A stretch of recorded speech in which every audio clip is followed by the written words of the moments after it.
Hello, everyone, and welcome into the Out of Bounds podcast here on Wednesday, January 21st, as we get ready for the second PGA Tour event of the year. As always, I'm Nate Sharman, and with me, Josh Durso. Josh, PGA Tour finally kicks off in Hawaii as Chris Gotterup gets his third victory of his career. Fires a final round 64 to grab that victory. Yeah, a big weekend for him, and he's quickly become one of the hotter players on the tour over the last, we'll say, roughly year. He really came into form late last season. Was kind of a coin flip Ryder Cup guy. Like we were wondering if he was going to be on the Ryder Cup team, and now kicking off the new campaign with a win, and a big one at that. Yeah, certainly, and I think that Ryder Cup point is great. He was pushing for the Ryder Cup team. He didn't play exactly great down the stretch of the Tour Championship, but obviously had those wins at the Scottish and then played well at the Open. So I think Keegan Bradley was maybe thinking about taking him, and I think he showed Keegan Bradley that maybe should have taken him over a Colin Morikawa, who played almost terribly in down the stretch and in the Ryder Cup. You never know. I thought about that, but then at the same time, there's maybe a half dozen guys that you could have replaced with Chris Gotterup, and would it have changed the outcome? I don't think so. So I mean, I can live with it. I mean, he probably, looking back at the Ryder Cup, even if you brought Chris Gotterup would have played twice. I mean, a rookie Ryder Cupper, 26 years old. But he went to school. He's from New Jersey. He went to school at Rutgers.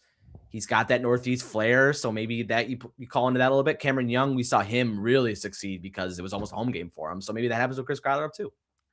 Yeah, and it would have been another rookie. It was already a rookie-heavy team for the American side. So right, that's true. It maybe would have come with some challenges in terms of individual team makeup too. So who knows?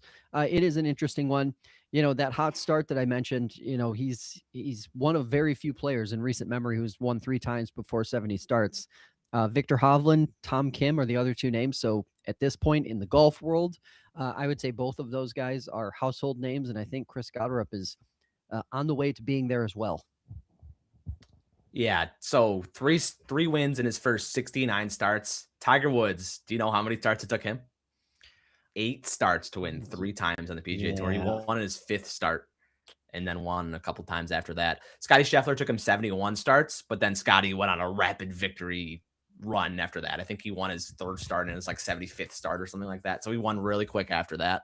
I don't know about you, Josh, but I get Brooks Koepka vibes from Chris Gotterup. And I think I said this last year, but I think I don't know. I don't know what it is. I know he wears Nike. I know he looks the part. He looks similar to Brooks. I think that's part of it. He hits it really far. We saw him smash some drives in Hawaii. A lot of some low trajectory drives that keep it under the wind. He absolutely smashes it in terms of ball speed. And the last thing I think is big. He's a winner. I mean, Brooks Koepka is obviously a winner, right? 5-time major champion. These guys elevate their games to the biggest stages. I mean, Brooks Koepka, you can look at, Chris Gotterup, you can look at his wins. Not the hugest wins, at Myrtle Beach in an opposite field event, and then this one too. Not like huge events like Brooks, but I think there's some similarities you can draw there. Yeah, there's definitely some similarities in style. I would say how they carry themselves on the golf course feels very similar. Sort of the no nonsense, no flair approach to how they're playing the game. That's also a pretty common thread. Overall, and also he just smashes the ball too. So that's another part of it as well. It would be interesting to see. We might see the two of them playing in same events here coming up pretty quickly. So it'll be interesting to see how the two of them look in field together. When we get to see that comparison play out over 4 rounds instead of just different events. Yeah, before we get to Brooks and how he committed to another event, what do you think about this possibly being the last year in Hawaii? They talked about there's been so much talk about trimming that PGA Tour schedule and getting it condensed, and Hawaii might be on the outside looking in that offense. What do you think about playing golf in Hawaii? Yeah, I don't hate it. So to me, the January start has always felt forced. And I'm not sure if that's because it's winter up here in the Northeast or if it's just because you're competing with the NFL playoffs. And then obviously you have the Super Bowl that everybody is sort of like gearing up toward, especially in the second half of January, starting in February.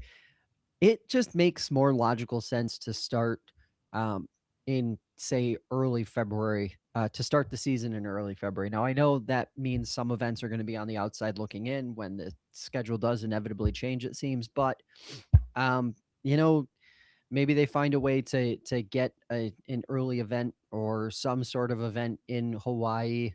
I don't know, but the answer probably isn't just continuing to do what the PGA Tour has done Right. in recent years. So change is good. Just have to embrace it and see where the chips fall. Yeah, I totally agree there. I think I like Hawaii a lot. I know that. I think it's cool to start. You know, it's definitely it signifies the start of the PGA Tour season, right? We've watched these guys play. I think it was weird without Kapalua last week. Yeah. That's the first year they've done that. You know, obviously with the drought conditions, they couldn't play at Kapalua, so that made it weird.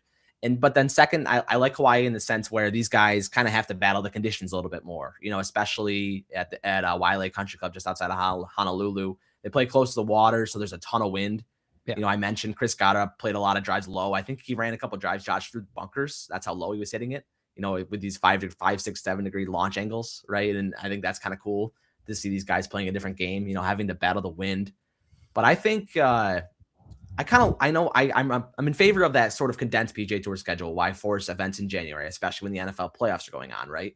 But I kind of, as the golf sicko, and I think it'd be a good mark to sort of start the year on the Super Bowl with the Waste Management Phoenix Open, and make sure that gets done before 6 o'clock, like they usually do.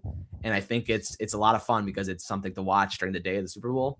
I don't know if a lot of casual fans would also agree with me. I would love to watch both throughout the day, and I have the last few years. But I think it'd be a great start to the year to start on the day of the Super Bowl. Yeah, and I think it would it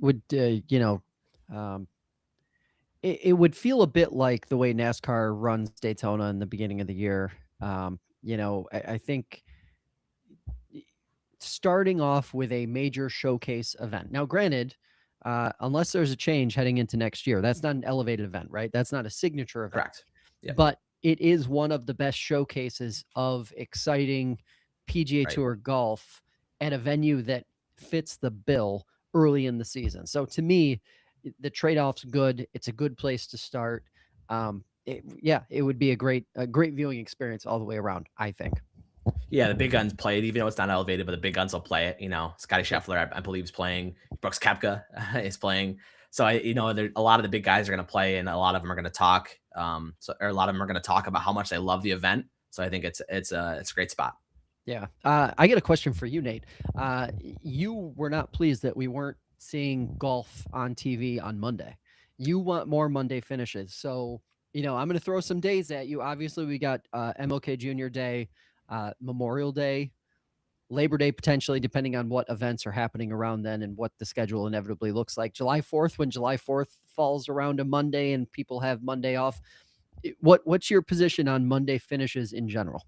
I think anytime there's a federal holiday on Monday and people are off of work, generally, I think they should finish that day. I know they do a couple times throughout the year, but I think this one would be a really good one because the NFL playoffs are year in and year out an awesome thing to watch, and people love to watch that. Even if they're not NFL fans, they'll watch it, right? And this year especially, I mean, the games are incredible. I mean, I'm a Bills fan, so that was kind of tough, but we're gonna move on from that. But yeah, I think they can really lean into that Monday finish.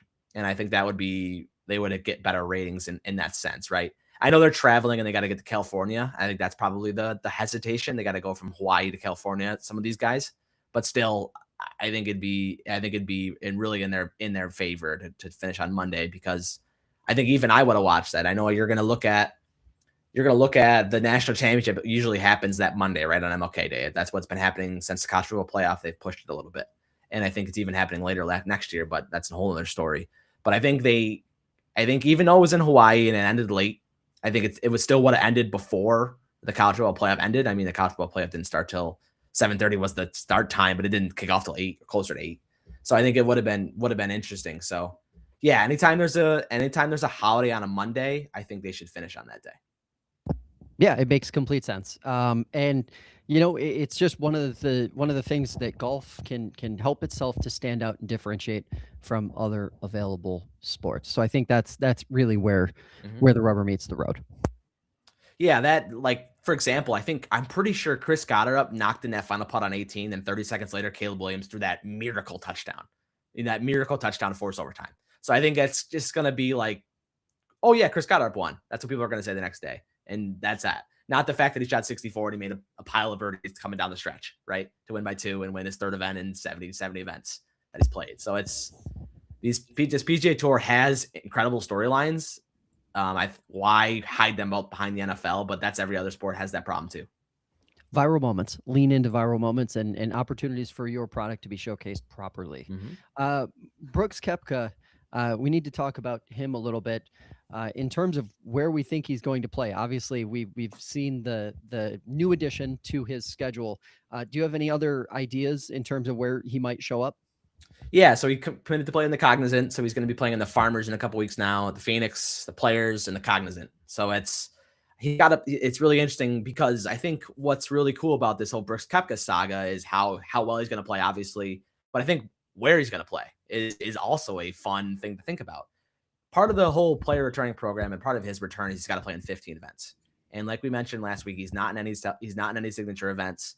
He doesn't have any sponsors exemptions. He could play his way into it, but he's not in them now. So yeah.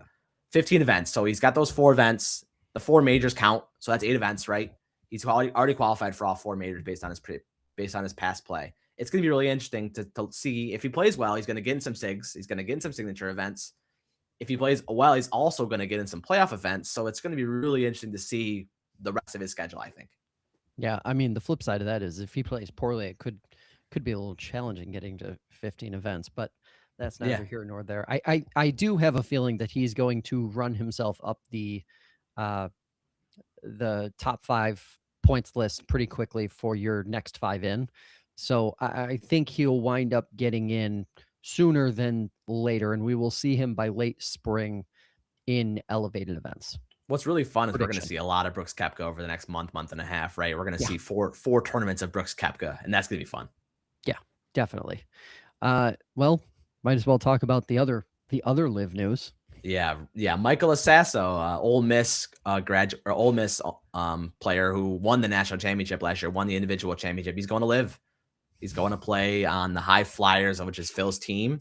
LIV and teased this huge breaking announcing news that they had, and it's Michael Assasso. It's a big name for the young player world, right? But it's still not that huge name that we were thinking it might be. The interesting part about Michael Assasso, Josh, is anyone that wins that individual national championship gets to play in the Masters. Michael Assasso foregoing his Masters invitation to go to LIV. And that's pretty crazy, right? But then if you think about it, it's not announced, but you would guess that Michael signed probably a deal at least 50 million plus with LIV. I wouldn't be shocked if it was more than that. And then the more he's going to make in terms of individual and team purses over there. So I think we could talk about what you think, Josh. Do you think it's okay for Michael to forego the Masters? Would you do that? What do you think? You know what? I think it would depend on what my ambition really was in golf, right? If my ambition was to be one of the best players in the world and to build legacy, I wouldn't forego it, and I would, I would play on the PGA Tour. Flip side of that coin, though, is if my goal was to secure myself and my family's future as quickly as humanly possible, it makes sense why a young player like him would jump over to LIV and do it. I will say, to me, this feels like the only way that LIV is going to be able to build its own superstars, if that makes sense. Like, they have to get young players and build. Now, obviously, there's going to be like long game involved in that because you're going to have like grassroots growth in celebrity and in status. How much does Lacesso embrace social media? Answer is probably a lot. And the other question is, how does LIV do over the next 3 to 4 years on its own? If both of those things grow at the same time, they could have a true bona fide homegrown star in 2030. But a lot of question marks about how you get there or whether LIV can get there. So we'll see. Yeah, I will say there's a lot of people like on golf social media and just social media in general saying, how could you possibly forego the Masters? How could you possibly give up this opportunity, right? And I think what we're failing to see is what I've said all along with this whole live thing is until you get that check for 50 million or 75 million or whatever you got, I don't know exactly. You can't, it's impossible to put yourself in that shoes. I mean, I think I would take 50 million over a Masters over a Masters invitation, right? And if he plays well at live, you can get in the Masters, right? So it's interesting, right? I don't think I think he just you what could that you mean you could injure your knee next week and not be able to play again and not and never be able to come back and not be able to satisfy your family, right? So I think when that check comes, it's hard to say no to it. So I don't blame Michael at all for doing that. Yeah, and that's really where the rubber meets the road in all of this. And we talked briefly over text message about DJ going to live all those years ago. Now he just re-signed, so we know he's going to be staying, I believe, through like 2029, 2030. Yeah, I think so. Yeah. He was upfront and forthright from the beginning about why he was going. And you know what? If these guys want to make decisions for their financial betterment, can't blame them. I just don't want to hear at this point. I don't want to hear the grow the game nonsense Right. or anything along those lines. Just, I mean, sorry, it's like guaranteed money. Like you can't be upset. I don't think with a professional athlete taking guaranteed money when guaranteed money is part of every other professional sport under the sun. Right. Just not golf. So to say like they should just want to take that gamble. Well, we've seen a lot of like young guys with promise over the last 20 years come and go, and they don't have anything to show for it. So, yeah. Yeah, I know. Dustin was very forthright. He said back when he joined Live, he went there for the money, and I think everyone said, "Okay, all right, Dustin, thank you for your honesty, and we appreciate all you've done for the PGA Tour. Great send off, right?" And I think so. I have no problem at all with Dustin staying over and Live. Do what you got to do, right? There's rumors. I know I didn't put this on the sheet, but there's rumors that Bryson DeChambeau, his new contract with Live, could hit 500 million. So who knows what's going to happen with that? But I think the price just keeps going up for Bryson, right? Doesn't it have to? Yeah. Like I don't see a scenario now where Liv can afford to lose Bryson DeChambeau. He can almost just name his price blank check. Like, yeah, because if they lose him at this point and he goes back to the PGA Tour, they have lost all of their momentum. Like that will be a crushing blow to their momentum. And I'm not really sure how the league continues. It would obviously continue no matter what, but I wouldn't see a scenario with it being able to continue with any kind of notion that it's going to be a viable product moving forward. Yeah, it's already a very unserious league, right? In terms of the golfing ability, and losing a top 3, top 2, maybe player in the world only hurts that. So I don't think there's any amount of money that they won't throw at Bryson DeChambeau to stay there. Yeah, agreed. So we move on and we look at some different equipment changes that are happening in the golf world. Josh, what do you got for us? Yeah, so it's time for my first installment here of what I'm going to call bag check until further notice. I've just been kind of watching the equipment news over the last few weeks, and something really interesting, and it's a move that's kind of been building for a while. Rory McIlroy made headlines for switching to TaylorMade's new kind of concept cavity back iron. They're the P7 CBs. CB stands for cavity back, obviously.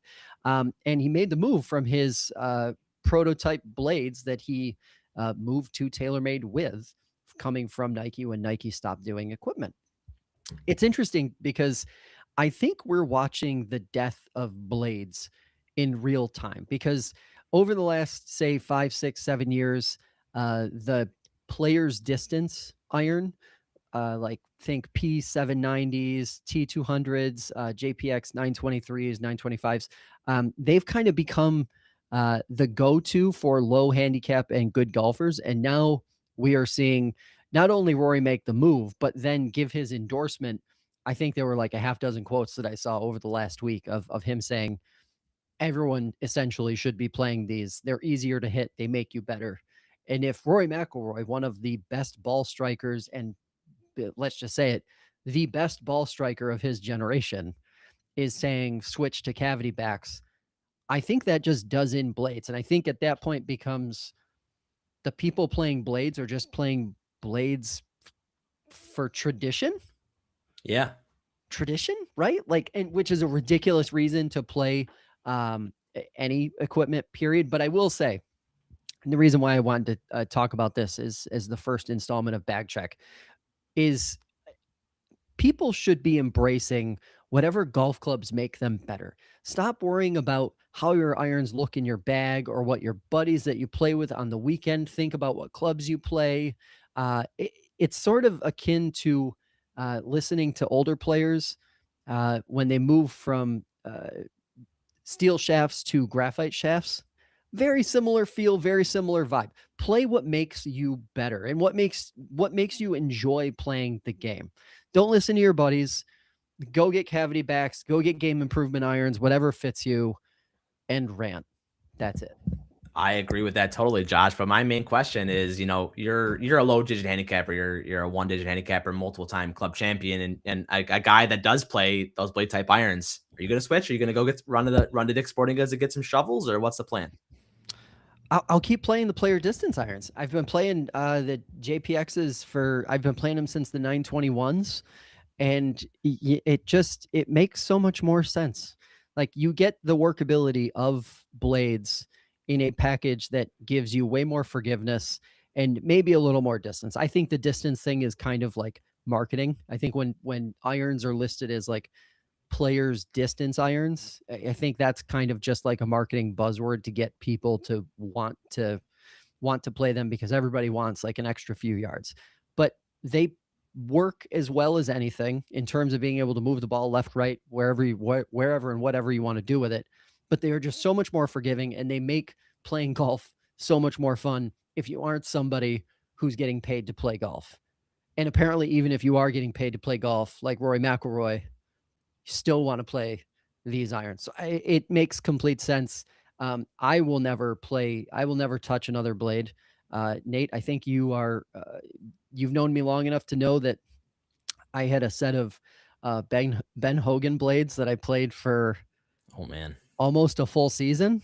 And yeah, fortunately or unfortunately, I pawned them off to one of my good friends, and yeah, they were the most unforgiving, difficult irons I ever owned.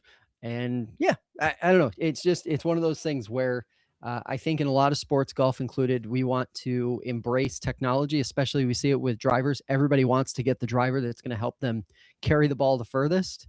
And yet when it comes to irons, we still see a fair amount of resistance with people saying, well, I want to be able to do this. I want to be able to do that. When in reality, the technology in these clubs has come to a point where you can do everything that you want to do if you're a good golfer with any of those clubs I mentioned, the P790s, the T200s, 923s, 925s, that you can with a blade. You just can if you're good enough. If you're not, then, well, you're not. I will say though, like for you or for any good ball striker at that point, right? I've been in scenarios where I have a version of those JPX 925s, right? A little bit more cavity back version. And I'm not the best ball striker in the world, obviously, but having I've seen you or some other golf friends that I've had hit my irons, right? And every once in a while you'll just hit a 7-iron about 30 yards too far. So that's one thing. If if you're one of those players you're looking to get out of blades, you got to be a little bit careful of, because some of them are hot, right? So I think that's another scenario. But most people, I think, should be playing cavity back irons, and that's what I sold when I worked at Dick's Sporting Goods in the golf area. I push cavity backs more than everything because golf is meant to be fun, right, Josh? And that's the bottom line. And why torture yourself and make the game even harder than it already is? Literally. And I'll also say this. Every manufacturer has their own definition of what they make that's in these different categories. And not every cavity back looks the same. Not every muscle back looks the same. Not every blade looks the same. And at the end of the day, everybody should just, if you're going to spend money on golf clubs, you're going to be spending a lot of money. Probably golf clubs cost a fortune. Buy the ones that feel the best, that literally make golf easier. If for no other reason, do it because you're making one hell of an investment along the way. Yeah, I mean, you're going to have the irons for a while, right? So you got to make that move. Anything else in terms of the bag check for the week, Josh? No, that's it. I wanted to start with something that that had been getting a little bit of buzz the last week and a half or so. We'll be diving into drivers, I think, for our next episode. So watch out for that. I like it. You know, it's a great topic to talk about, sort of equipment, especially it's one that can resonate with everybody, right? But yeah, let's keep moving on with PGA Tour season, right? We're at the Amex this week out in California for 3 courses as usual, right? That we do at the Amex, the Pete Dye course, the La Quinta course, and the Stadium course, which is also the one they play on Sunday. And Josh, we've been hearing all about this great field, and it's headlined by the one and only Scotty Scheffler as he makes his return for the 2026 year. Who's favored by an absolute mile. The odds are insane. I think Scotty's like 2 or 3 to 1, maybe. And then the next, I think, is 20 to 1. Yeah, literally. You know, before we get into talking about players and everything like that, I just want to say, you know, you made your pitch for more Monday finishes. I want to make my pitch for more multi-course events on tour. Yeah, they're fun. Can we get more of this? Because it just keeps it more interesting. It breaks things up. It allows for a lot of golf to be played at the same time. Yeah, yeah. And I think we also have a cut after the 3rd round, right? Yeah, they cut after 3 rounds. Yep. So and there's a pro-am in this one too, so it's just fun. Yeah, a big event, a good event. Should be a good showing for the PGA Tour. A really good showcase. Yeah. Of talent in an important event. Yeah, some other big headlines too, Josh. You know, Scotty Scheffler, this great field, right? Will Zalatoris is making his first start since the PGA. So that's always great. You know, Will's a lot of fun too. We saw him at Happy Gilmore too. He was incredible in that. And hopefully that back is doing better for Will. There was a lot of talk about Grant Horvat, Josh, in this event. And I think Grant, I don't know the exact story, but Grant was maybe going to play in this event. And then I think there were some problems with being able to film the event and how that mattered for him. So he's not in the event as of now. I looked last night, but yeah, it's still pretty cool to see. We talked about Grant Horvat and we talked about that good championship. It makes perfect sense for Grant to make his PGA Tour debut in the fall, I think. Yeah. And you know, PGA Tour, please, I know you're not listening, but please get over this media rights thing that you have going on. YouTube Golf is quickly becoming more popular than your own product most weeks. Find a way to figure out the logistics of letting these guys record so they can be at your events and introduce new people to golf, because they're the ones who are actually growing the game, not the PGA Tour. These guys on YouTube that are being watched by the millions every time they drop a video, they're the ones growing the game. So I just hope that the PGA Tour gets that figured out, because Grant Horvat is one of those guys in the YouTube golf community that just literally should be involved in what the PGA Tour is doing if it wants to keep growing. Yes, definitely. And I fully agree there. And there's a lot of great storylines in this event, though. Another big one is the Aon Swing 5. I know we've talked a lot about that, especially with Brooks Koepka, to get into these signature events. So the Sony Open, the Amex, the Farmers, and the Phoenix Open, top 5 in FedEx Cup point earners earn a spot into the next signature event via that Swing 5, right? Yep. And I think that's going to be so big with Brooks Koepka. He's playing in 3 of these events, right?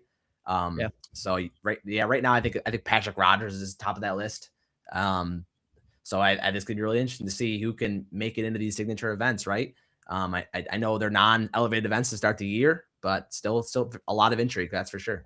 Yeah, and for Brooks, like we've talked about before, it all comes down to how fast he comes out of the gate, how hot he comes out. If he comes out throwing punches and making birdies and scoring, I think we're going to see him move up that list really fast, and it'll be interesting. But let's talk picks here. Who are you pick? Who's your favorite pick here? And please tell me it's not Scotty Scheffler. I know he's favored by a mile, but please. That would be pretty low if I just went and picked Scotty Scheffler. But I do need a comeback from last week. I know we're going to start tracking picks. I had a terrible week. Colin Morikawa, he couldn't find the broadside of a barn on Friday. Misses the cut. Ben Griffin, you got a top 20, right? T19. He played well on Sunday. Yeah. My long shot pick, which I gave on here, Matt McCarty, was better than my actual pick, but still not good. Matt McCarty T55, but at least he made the cut. But I'm looking at two guys this week, and I think Sam Burns is my main pick. You know, Sam has played well as of late. He played well in the Ryder Cup. He played well in the Hero. So I think Sam Burns will play well in this event. He's really looking to make that leap into PGA Tour stardom, I think. My long shot, Alex Noren. Noren missed the beginning of the year last year. He had an injury, and then he played well throughout the year. He came in second to not only Scotty Scheffler in his last start at the Hero. So yeah, Alex Noren, a great player. I would say, I think he's right around 50-1, but I'm not I wouldn't bet him to win. I like him a lot for like DFS lineups and stuff like that. I'll be using him. So, and also if you're in like a long shot one and done league like I'm in, Alex Noren's another good pick for that. So I would look for him. What about you, Josh? All right, so for my overall pick, I'm going with Bobby Mack. You know, he's 22 to 1. About that big shot. Played well last week. T4. I think momentum matters a lot early in the season, so that fits there. My long shot pick at 40 to 1, Taylor Pendrith. Played well last week. That was another guy finished top 10. I think he was like T6 or somewhere around there. But you know, at 40 to 1, I feel like that's a good longer range pick if you're looking to throw a couple bucks on a, who knows, maybe they pull out a win. Yeah, I like the Canadian Taylor Pendrith as a long shot there. Can I just give a quick, this is the total opposite of picks. These, I guess, are guys that I would just pick. I wouldn't even consider or look at. I was scrolling through the odds, and I got all the way to the bottom of the list. Max Homa and Sahith Theegala are the two bottommost players on the odds board at both plus 10,000. Like, they have fallen so far, especially Max Homa, fallen so far out of form that I really do hope for the good of golf, because he is a personality that is good for golf. You talked about it last week. This guy desperately needs to play well. We need him to play well. Definitely, yeah. And both those players were at the SoFi Center last night for the TGL, right? Both of those guys playing for their respective teams. Do you see elder statesman Justin Rose made an albatross? You see that? I did. And that was I think it was the first. Did they say that it was the first? Something like that. I think it's the first of his career too, which is pretty cool. That's Justin Rose obviously has a very accomplished golf career, so it's pretty cool. Certainly. Anything else you're watching for this weekend? Mainly another week of primetime golf, right? I think it's on the Golf Channel from 4 to 7 every day. So another week where you're going to get a finish that ends in that primetime window, fighting NFL playoffs again. Both games being on Sunday with the AFC and NFC championship game. So I think I expect viewership to not be very good. I know that. Yeah, so setting that aside, I do want to say I like the roughly, say, 7 o'clock finish better than the 9 o'clock to 10 o'clock finish. I do. For us early risers, that's 9 o'clock's kind of tough. Yeah, I will certainly agree with that, Josh. But yeah, I think that's going to do it for our first ever live edition of the Out of Bounds podcast. I think this could be a successful way for us, and something we'll do in the future too. But make sure you hit that subscribe button so you know when we're going live. I know it's going to be really interesting to see, you know, what time we settle on. But yeah, make sure you hit that subscribe button here on YouTube. You'll get notified. You'll get a notification when we go live. It's really important that you do that. Make sure you follow us on TikTok as well. You'll see a lot of different clips, and Josh and I do a great job kind of hopping on there and talking about the latest storylines. So make sure you hit that follow button there too. And whether it's down the middle or out of bounds, keep on swinging.